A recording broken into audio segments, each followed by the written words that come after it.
أثار مجسم الكعبة في الرياض الذي يلتف حول الراقصات وعارضات الأزياء شكوك العديد من المواطنين بالدول العربية المختلفة. فما حقيقة الأمر؟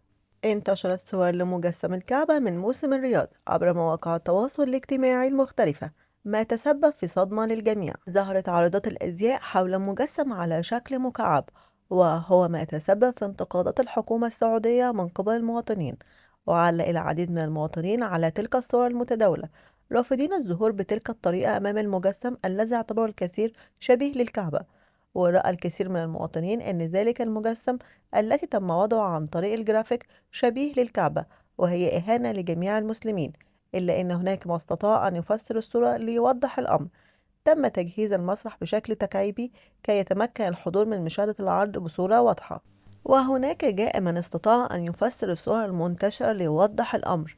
إنه تم تجهيز المسرح بشكل تكعيبي كي يتمكن الحضور جميعا من مشاهدة العرض بصورة واضحة. وعند البحث حول صورة مجسم الكعبة في السعودية، اتضح أن الصورة ترجع إلى عام 2023 العام الماضي، وهي عبارة عن 4 شاشات على شكل مكعب ليتمكن الحضور من متابعة الحفلة بصورة واضحة. بإطلالات مميزة، حرص عدد كبير من نجوم الوطن العربي على حضور عرض أزياء العالمي إيلي صعب الذي أقيم بالمملكة العربية السعودية، وذلك ضمن فعاليات موسم الرياض.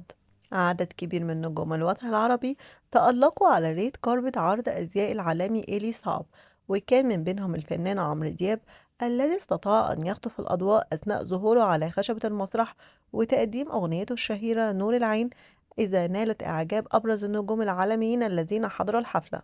كما حضرت أيضا الفنانة اللبنانية نانسي عجرم وخطفت الأنظار. وكان من ضمن نجوم الوطن العربي الذين حرصوا على الحضور هي الفنانة يسرا، وأيضا كندا علوش، وأمينة خليل، وسلافا معمار، وسرينا عبد النور، وماريتا الحلاني.